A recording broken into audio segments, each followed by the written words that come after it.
just a hack. He's just an absolute hack. And he gets his ass kicked by his teammates every week. It's just, it's terrible. It's just terrible. Both currently still processing everything that happened last night for the college football playoff. We're going to be reacting to also running on fumes, the both of us. pulling the producer shifts, you a little bit more than me. Sean, how are you feeling right now? Hey, man, that's a great question. I'm punchy. I'm pretty punchy. I predict a crash. I think I told you I had 4 hours of juice at 11. We're 5 hours from there. I'm predicting the big crash at about 5:15. And then if I can get 2 hours, rally a little bit, watch a movie, go back down, then that's a good fixture. But I can't go down for more than 2 or else I'll sleep for 14.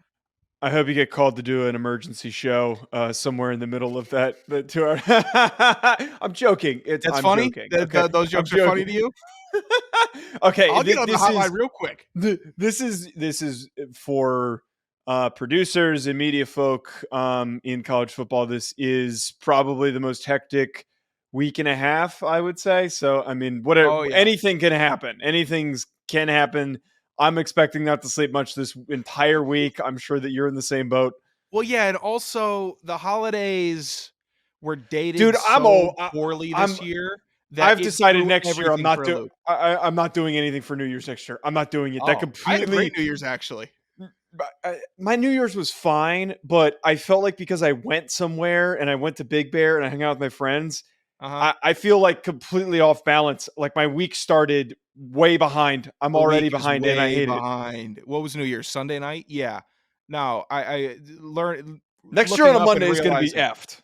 Yeah, I don't know. It's going to be tough. But looking around a freaking mansion that I don't know one owner of, and I'm just sitting here. It's 1:30 on a Sunday. Like this just should not be happening. This can't be taking place in society. I gotta go. I gotta get out of here. By the way, when you called me, I should have asked this. You called me on Sunday night on New Year's Eve. Did you take a dump in any of those bathrooms? No. What are you doing? I thought I chickened out. I just did. It was a nice house. I chickened out. I was also talking to a girl that I'm hoping could follow up with a nice dinner, and I didn't want to run the risk of I didn't know whose priorities are mixed. Your priorities are mixed. What do you mean the priorities are mixed? That I didn't dump it up at somebody's house? Taking a dump at any other house party doesn't matter. Doing it in a mansion at somebody's really nice house, you absolutely have to do that. Dude, I think a requirement. The news got dropped on me that there were 7 dudes renting this house. Massive. I'm saying here, 7 dudes renting this place. Like, because it's a dude's house too. Even more. You should have definitely took a dump if it was a dude's house. Dude, I was uninvited. I was invited by guests of a guest, and then so I took I had their drinks. I think I had I cracked open one of their cases of bottled waters because I definitely needed one. So I did not run roughshod, but I made myself comfortable enough. All right. Well, not to go too far down the poop tangent. Bet online, I have a $50 to win $275 for the Huskies right now that's still alive after I encountered that random Husky when I was in Big Bear. The vibes are still immaculate right now. I think that bet's going to hit. I placed that bet on Bet Online. So could you tell our listeners where they could maybe place a similar bet? Sure. I didn't know they had service in Big Bear. Did you go to Big Bear? It's only because I'm ice cold. It's only because I'm so cold and betting. Dude, I am. Hey, wouldn't it be weirder if I didn't explain where I went? Wouldn't it be really, really weird if I was like, I went somewhere. Where'd you go? Don't worry about it. Yeah, no, I don't worry. You don't need to worry about where I went. That would be really weird. I'm just busting your chops a little bit. I'm just busting your chops. Can I do that? Can I do that before I talk? I might have hit a bet this week. I don't know. It's been a while. It's been a while. But the NFL playoffs are coming up, and we have the FCS championship and we have the FBS championship. We've got so much good quality football, and you're like, how are you going to make it better? We got the commercials, we got the jerseys, we got the music, we got everything. How are you going to make it better? Throw some money on it, dummy. What do you mean? You don't know? You don't know the little secret that if you put like $5 on a game, that it's going to infinitely increase your experience, your viewing pleasure, in case you hate losing money like I do. Regardless, head to Bet Online. It has all the sports wagering info available that you may need for both desktop and mobile access. Head there today to get into the action. Remember to use promo code BLEAV, that's BLEAV, to receive your 50% welcome bonus on your first deposit. Yeah, end of read. Is that the new tagline? Oh, I don't know. End Cam of read. sent me an empty email today wishing me a happy new year. And then I'm like, all right, well, I guess the read ain't attached here. So I'll go to the last one. No, there's a read attached to it. Maybe it's okay. Not All right. I'm not going to take us down a managerial rabbit hole. We have the stage set for the 2024 national championship. Two teams I would actually argue pretty unexpected. Not the two teams that I think that most of us would have thought that we were going to get. We end up having the top two seeds. Everybody coming into this weekend was saying Texas and Alabama were going to get a rematch. The complete opposite happened. There were complete faltering points for both Alabama and Texas, and we're going to get into it. I want to start talking about the Rose Bowl here. Just for me, the biggest takeaway from this is that the physicality that Michigan was able to play with was so important on both sides of the football, Sean. They established the line of scrimmage early, running the ball, and they were able to pick up those long rushing plays, that rushing touchdown in overtime when it mattered most. But the other side of this, dude, the way that they went after Jalen Milroe was nuts. And I said this is one of the things that I talked about a ton coming into that week or into this weekend was they got really athletic linebackers. If they utilize them the right way, they're going to hit home. He's going to make mistakes. He's not going to have a good day passing because he needs to be able to open things up as a runner before he can establish himself truly as a passer. That didn't happen. And one of the biggest plays of the game was Jalen Milroe shitting his pants, panicking, missing a block, and running into the back of it was his right tackle, just running into one of his linemen, and the game ends in one of the most absurd possible endings. Well, I got a lot of thoughts on this Rose Bowl. Let's not forget J.J. McCarthy shitting his pants on the first play of the game, throwing a pick right to a defender. Oh my God, dude! I thought the game was over. I completely forgot that happened. There's so much to pull from this game that you forget that J.J. McCarthy threw a dead chest strike down the pipe interception right to Alabama on the first play of offense. The absurdity of that, because that is I'm just trying to throw the ball away. And you're dicking around so much and you're not ready for the moment so much that you almost throw a pick on that. Again, like you're saying, one of the most insane plays oh my ever. God, flashes of last year. Here comes the pick six. Michigan was impressive. I'll tell you who impressed me, Joe. Linebacker Michael Barrett. He was all over the place. The linebackers from Michigan, unsung heroes, uber talented, super fast, thumpers. They're winners. Those linebackers are winners. I know they have a veteran team, and that defense was impressive. I'm also team. I hate the fourth quarter sunset for Rose Bowl. I'm officially in that camp. I'm sick of the sunset. Move the games up. I'm sure you had a delightful evening with the times and when to watch the games, but you're an early to bed guy. I can't believe they're still doing this sunset bet fourth quarter games kicking off at 5:30. Unbelievable distraction. Unbelievable Rose Bowl management. I'm sick of it. The underdog perception for Michigan was interesting as well. And I don't think it's because anybody thought Michigan was a bad team. It's the Saban factor that I narrowed in on, where if you're betting or just trying to sound like you're educated, a good take is don't bet against Saban in the playoffs. Don't bet against Saban in the big game. Don't bet against Alabama in the big game. Like that's just that's almost responsible conversation and dialogue about it. If you're a diehard, you've been watching the game all the college football all year, then you knew that this game was going to be a slop fest, heavyweight fight, a lot of running, a lot of hard tackling, going to come down to a couple plays. So it became a jump ball for those of us who knew what it was going to be, and those that didn't. I don't blame them, because betting on Saban is never a bad plan. It just isn't, right? So it was fair. Yeah, it's the easy, soft decision to do it. It is the easy, soft decision, but at times Saban makes you look like a fool. Ask Georgia about it.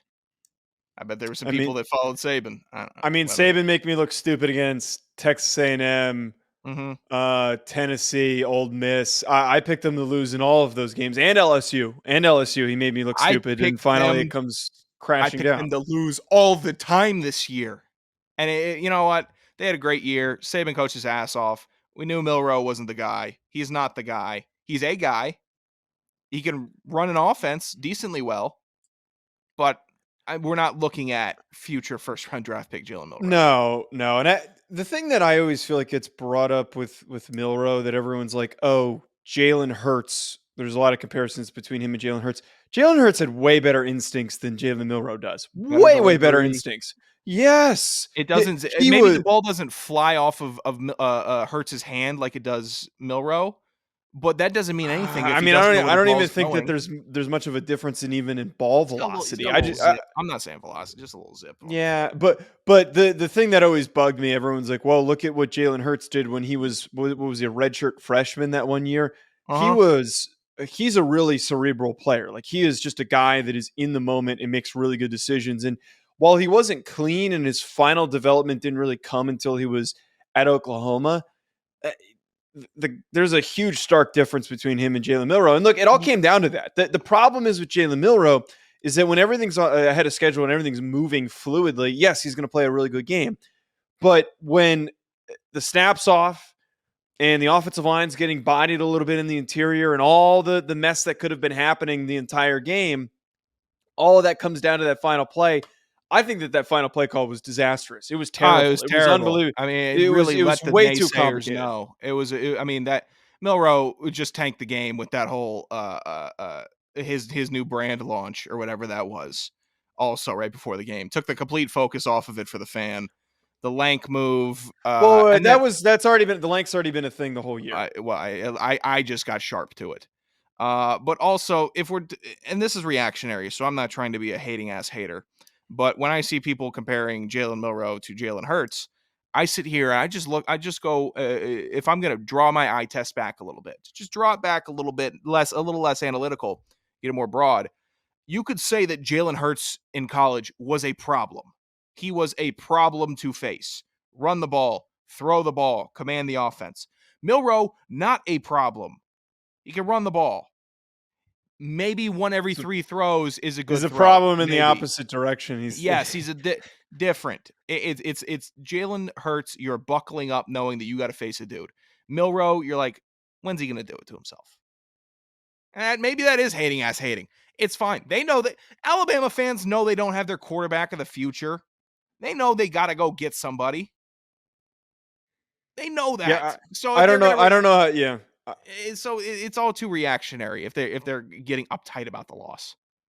I don't know. It's really interesting to consider how they might handle that quarterback room, because they probably should try to bring in some competition, because like, he was great in spots, but I really don't know if that's the full-time starter. They've got some young guys that are Julian Sands coming in. They've got younger guys on the roster that might have some potential. So we'll have to see if Jalen Milroe is the starter next year. I think most people would say that he deserves every opportunity to start until he makes any mistakes. But I mean, we all remember back to, was it Kelly Bryant, who was the Clemson quarterback who got beaten out by Trevor Lawrence? I Yeah. wouldn't be shocked if something like that doesn't happen next year, where he starts the season and then maybe like a weak performance early on doesn't end up getting him bumped. Sean, It I could want be to the talk. curveball, yeah.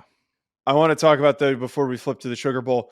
College football manages to find ways to be so unbelievably unserious in one of the craziest days of the year in terms of competitive football. The fact that Chase Winovich, former Michigan football player, was in the stands with Connor Stallions is one of the most ridiculous things that could have possibly happened during the Rose Bowl. I think it's awesome. I think it's hilarious and perfectly fitting that he is at the game and somebody bought him tickets and brought him, which is clearly what happened. Very, very perfectly fitting. You think that he wasn't going to miss that? He put his career on the line in order to get Michigan to that point, and now here we are. He got to watch it happen. He got to watch it happen. It was kind of based. You got to admit it's kind of based, no matter where you lie on it. Say, I got caught, I got fired, I did this, I did that, I was impersonating a CMU coach on the sideline. Like, all the antics in 30 for 30 when we get in a couple years is going to be fantastic. Just to learn more, because it's just a story that leaves you wanting to know more. I need to know everything about Connor Stallions and everybody that he was involved with. I just need to know that.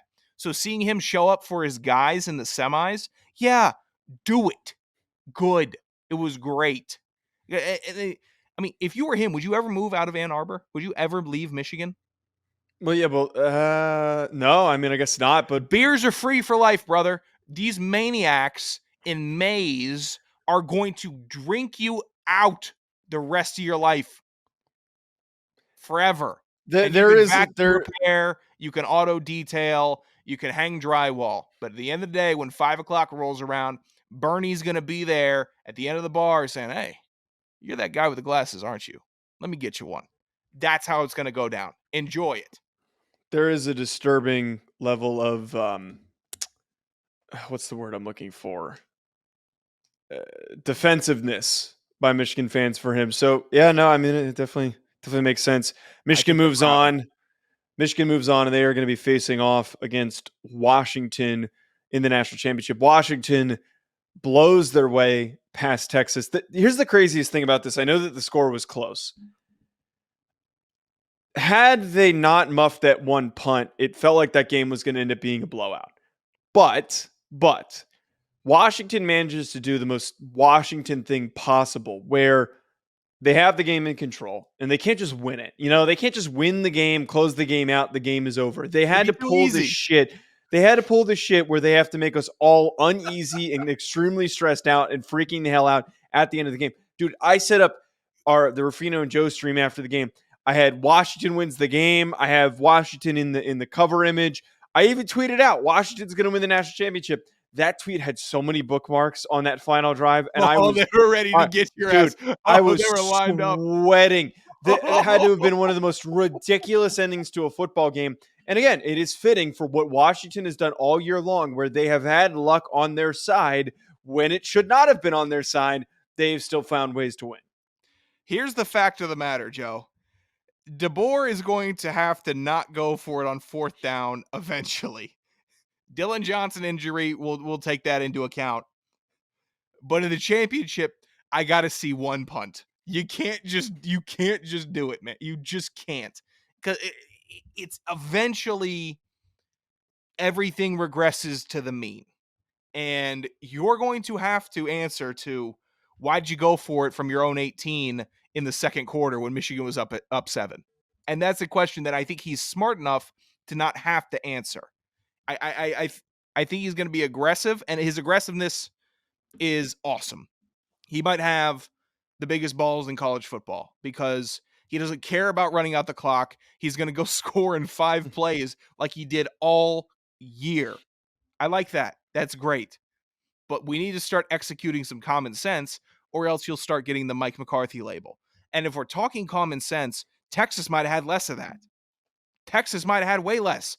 They can't. Let's just do some quick math, Joe. You ready for that? Uh-huh. Okay.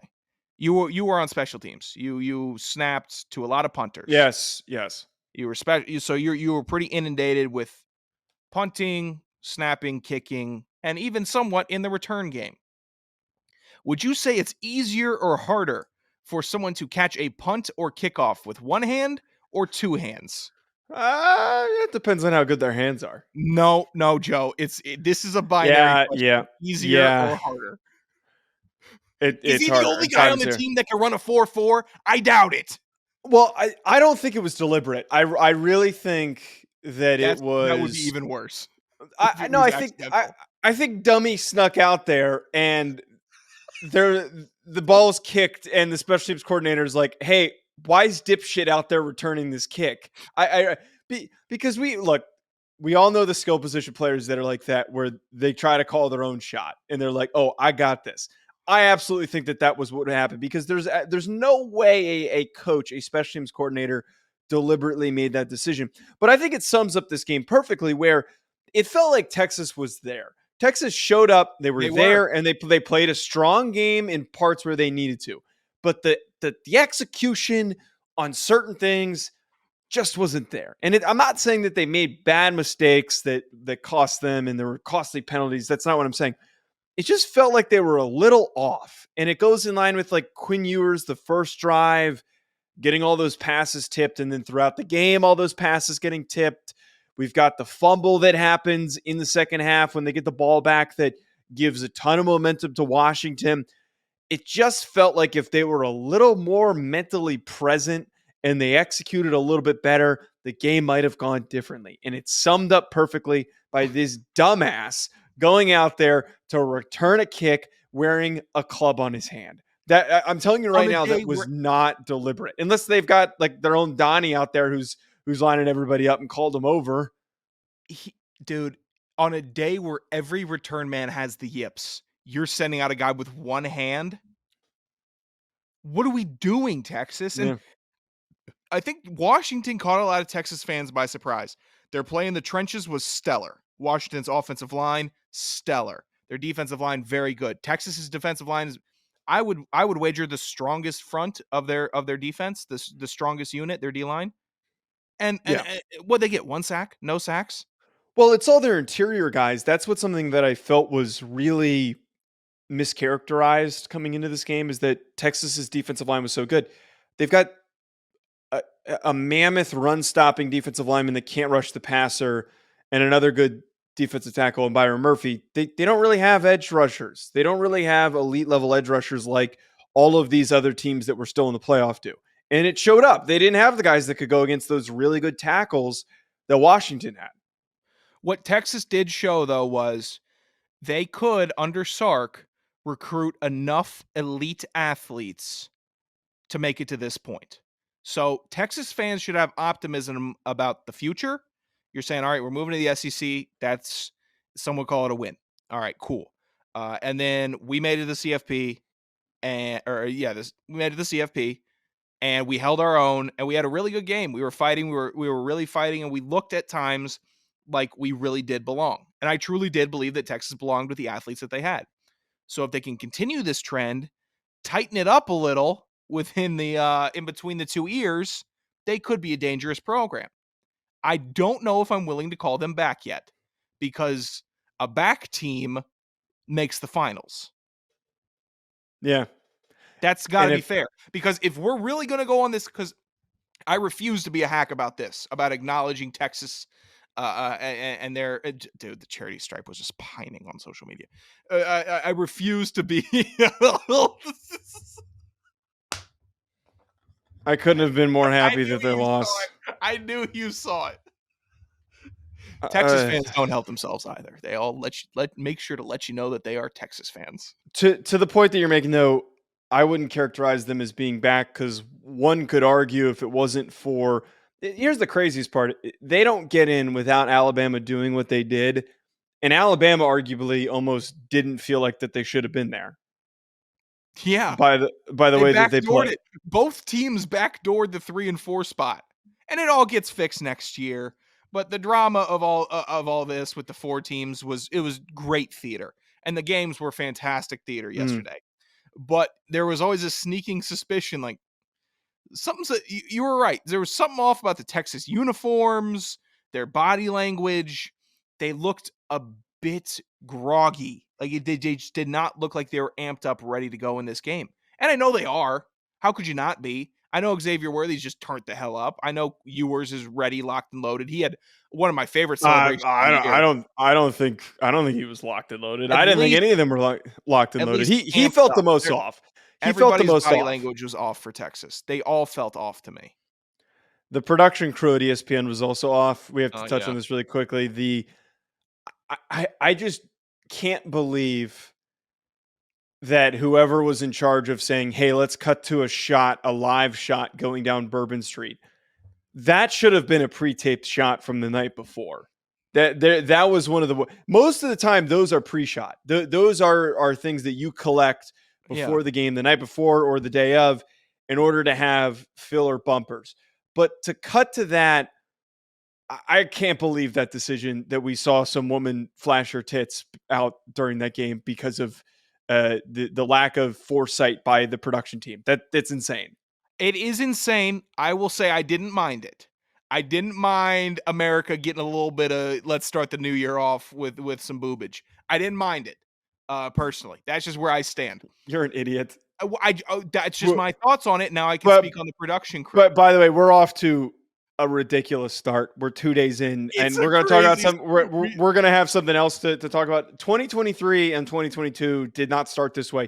2020 started this way. It felt like Yeah. 2020 started this chaotically, which is a little concerning that we're already on that trajectory. And if not, we might have already surpassed that trajectory. That we're 2 days in, and this is the level of shit that we've got going on. I mean, it's nuts. I mean, we're not even going to talk about the Whitlock thing, and Right. that's how is that not? That's topic 1A.